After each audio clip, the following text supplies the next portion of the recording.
What's up, ladies and gentlemen, and welcome to Let's Play Uncharted 2 Among Thieves. This is a game I've been wanting to do since basically it came out back in 2009. Oddly enough, that's when I started doing this kind of stuff. But it's a really cool game. It's made by Naughty Dog. It's on the PlayStation 3, and it's one of the best experiences you can get on the console. It's been very back and forth whether this series is good or not. To a lot of fans, a lot of people just say this game is just for the graphics, but I like to beg to differ. I think this is a really great game, and a great game by Naughty Dog. They've been definitely being able to keep up their reputation with games like this, especially with Uncharted for the PlayStation 4 being announced earlier, late 2013, basically. Well, it wasn't announced that it was Uncharted 4, it was Uncharted for the PlayStation 4. That's going to be really exciting, so I thought this might be able to get us into the Uncharted groove for that upcoming, hopefully in 2014. I have no idea when it's coming though. But Uncharted 2 Among Thieves. Now, why not Uncharted 1? Well, basically, I didn't really like Uncharted 1. I haven't really played it too much myself, but the story and how things take place, it really just wasn't my interest as much as Uncharted 2 and 3 were. So I decided to skip Uncharted 1, and I hope no one really minds. I mean, I'm sure nobody's going to be devastated about it. But I will fill in any type of story gaps. I'll explain everything so that you're up to date if you are not clear with Uncharted story. So why don't we start a new game after I go into the options and check to see if subtitles are on, because they're not. What the heck, game? Alright, let's start.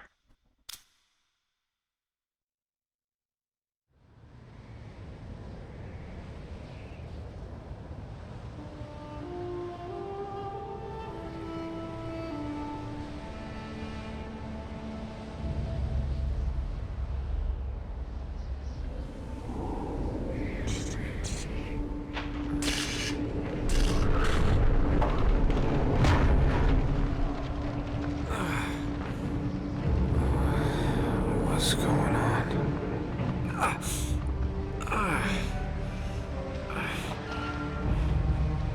That's my blood. That's my blood. It's a lot of my blood.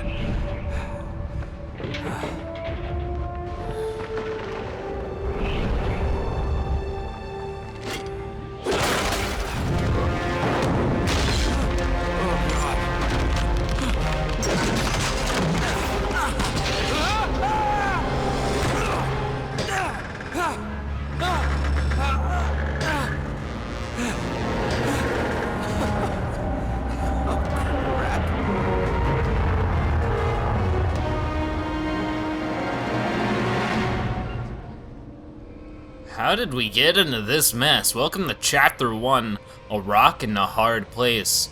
Well, I guess there's nowhere to go up but up. So why don't we go and do that? Oh gosh, let's see where this brings us. Oh, okay. So, who are we playing, you might be asking? Well, we are playing as Nathan Drake.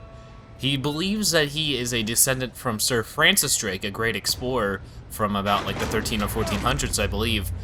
And Nathan Drake here is a very skilled heist kind of person. He's sort of nearly like Sly Cooper in a sense, but he's not doing it for the name of his family. He's doing it because he wants the moolah. Oh my. And we dodge death quite a lot. And there's our first instance. But Nathan Drake, he's a professional at heisting, and he's a professional at finding things, ancient artifacts, discovering things about history. And then he finds himself in situations like this. Somewhere in, I'm guessing the Antarctic, hanging off a train, nearly at his death. So let's hopefully climb up this and not end the adventure where it starts. It's okay. Oh gosh. Oh no. Ooh, that's a headache. So if the voice does sound familiar to you, it is Nolan North, I believe his name is. And he does voice acting for a lot of people, including Nathan Drake's. Now let's hop over. Okay. Now we're inside the train. Oh gosh. Nothing really seems to be holding up on here. Now this isn't a sequel or anything. This isn't like, oh gosh, no! Whoa! This isn't like catching you back up with what happened in the last game. The last game is its own thing. it isn't really related to this. There we go. Ooh, just in time, too. Oh, no. Ooh, don't fall. Okay, so where are we going now? We want to go back on the pole? Didn't we learn last time that it might not be a good idea to go on this pole? Oh, well. Let's just keep climbing up. Oh, boy. I knew I should have taken a plane. Oh, go. If you don't react fast enough, you can actually fall off and die here. Alright, let's get up. Also, I love the look of the snow. Just the snow flowing across the screen. Let's hop up on this train quickly. Go! Oh, no. Come on, get up. I know you have a gigantic cache in your side, but now is not the time to be stumbling.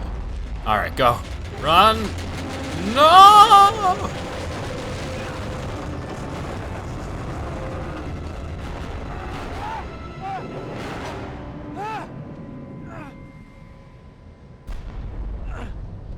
That was almost us.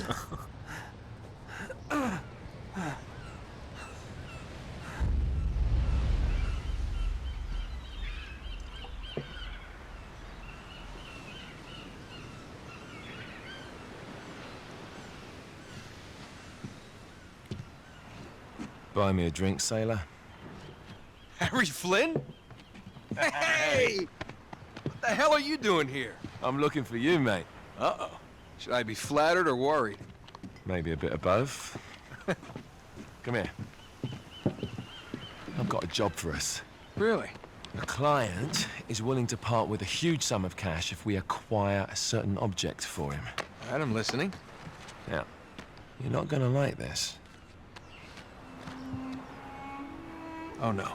No, you're out of your mind. Yeah, you just hear me out for a No, second. Flynn, we both know two people who were killed trying to lift something out of this place. And one who made it out. Yeah, barely.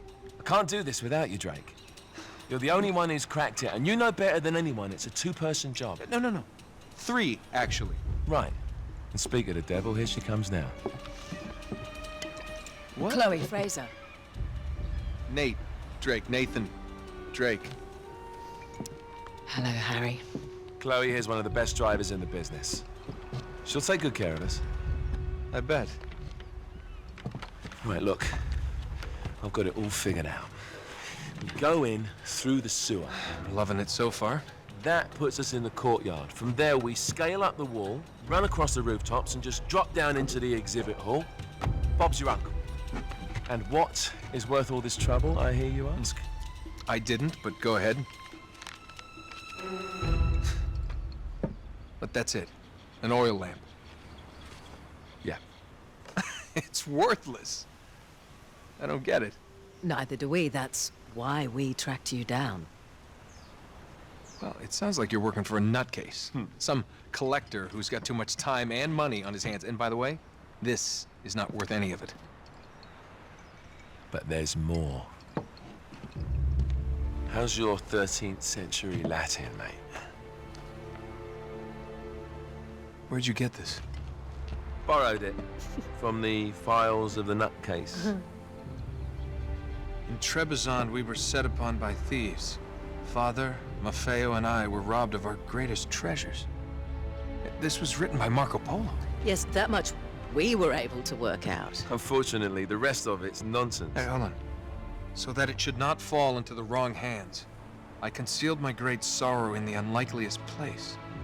The light of the great Khan shelters the fate of the 13. See what I mean? It's just gibberish. He's talking about the lost fleet. Yeah. I don't know, someone want to fill me in? Marco Polo leaves China with 600 passengers and 14 ships loaded down with treasure from Kublai Khan. And he lands in Persia a year and a half later with only one ship left and only 18 passengers. Now, he recorded every detail of his journey, but he never told what happened to all those ships and the passengers. So somewhere out there are 13 ships loaded with the Emperor's treasure waiting to be found. Yeah, and that is what your client is after. Hey, look at this lamp.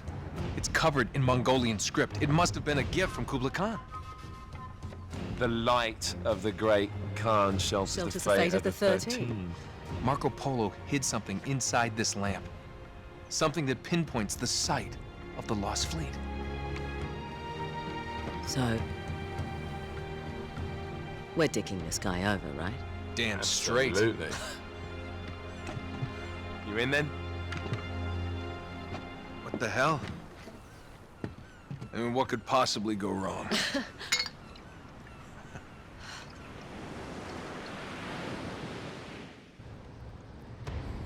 And there we go. With our lead from Marco Polo, that's where our journey starts. But how did it end up like this? I'm honestly not sure. But as if you didn't understand, Flynn and Chloe were introduced there. And we also find our first treasure right over here. First treasure in the game. And there's 101 of these. It says 100, but they do the old Naughty Dog Jack and Extra 1 style. Say there's 100 when there's actually 101. Also, I love the effect of the snow being sloshed around on his feet. I don't know, the things they were able to make the PlayStation 3 do is amazing. And I'm really excited to see this type of innovation put over to the PlayStation 4. But Chloe and Flynn are both new characters to the series. They were sort of in the Uncharted comic book series, which many people don't know. There was a comic book series, not a very long one, made by DC Comics. What do you know, right? No, nobody knows that there's an Uncharted comic series that was floating around for a little bit. There was also a novel. How cool is that? Nobody talks about those things, and I think that's like pretty cool that they have these. Uh-oh, what happened here? Looks like an oil spill. And what do you have? You have a gun, thank you. And right over here, we have our second treasure. We can also press start, and we can inspect them. Now, I won't be doing this just because, I don't know, it's sort of unneeded. You can look at these in great detail, and they're all very detailed. It's very impressive. Let's make our way through. Now, this game is linear. Sometimes it doesn't look like it's linear, but it's linear.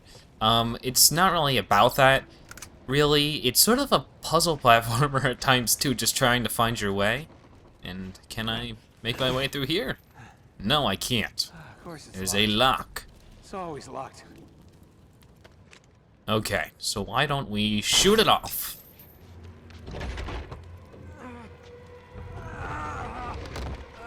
Oh my, what happened to him? Let's reload then. So yes, there's a lot of shooting elements as well. You'll have to be able to use your shooting ability quite well. What happened to this guy? He doesn't look alright. But if we do look around a little bit, there should be another treasure. Oh, there it is, right on his pocket. If we shoot it, it'll fall down. And so will he. Okay, and there we go, another treasure. Getting all of them really quickly. Oh gosh, there's another guy. Oh geez. Ooh, headshot. Oh boy. You just got dunked. Indeed. Okay. So we killed our first enemy. So far, so good. We still have that huge gash in our side, though. Let's take a look at it. Can we get like a good angle? Oh, he's about to bleed out, though. It's like scary. Okay. Looks like we gotta make our way up here, ever so slowly. I wouldn't be able to climb this, especially with like a wound on my side like that. I wouldn't be able to move at all. Okay, so we want to jump across here, but before we actually go through, why don't we hop down here and get yet another treasure right in this little corner. This is probably the hardest one of the chapter. Alright, let's get back on up, and let's see what's in this train. Hopefully no more enemies.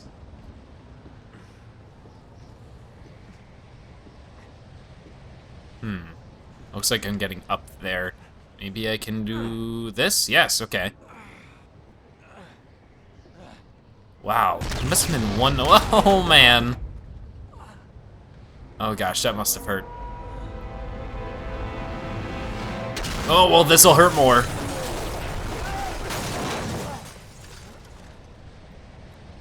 Nap time.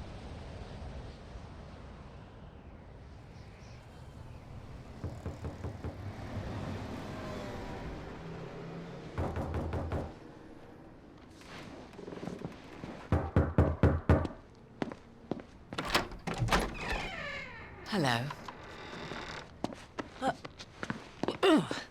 Well, so much for foreplay. You mind telling me what the hell is going on?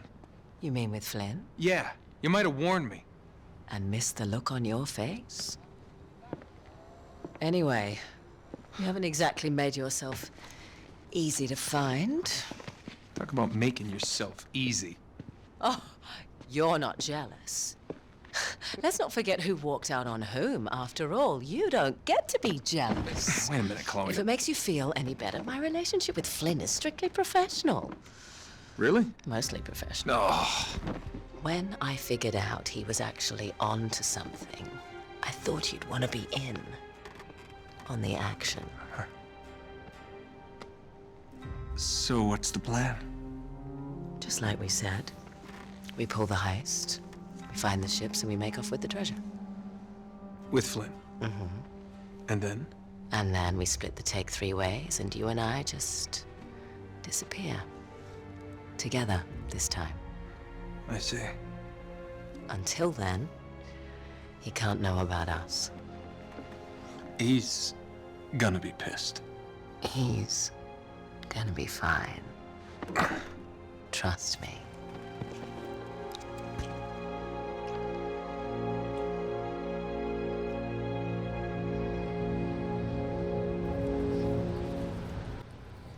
That part always confused me just a little bit. As we get up here, struggling in absolute pain. Now, Chloe and Nate were in a bit of a relationship before Chloe and Flynn were, and then they sort of get back into a relationship. But it's like in the first cutscene, we sort of see them acting like they don't know each other.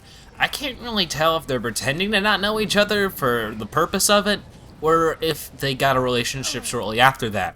It's sort of not explained perfectly, but just know that Chloe and Nate have had it going on. Okay, though, but right behind here, there is a treasure. And there we go, we get our beginner fortune hunter little achievement there. Now, we do get money for those, you might have saw on the top right. Really just... you get to spend those on little extra things, like extra costumes, little things like that. So let's keep go. Oh my gosh. Nate cannot catch a drink. No, can't catch a break. Where are we off to now?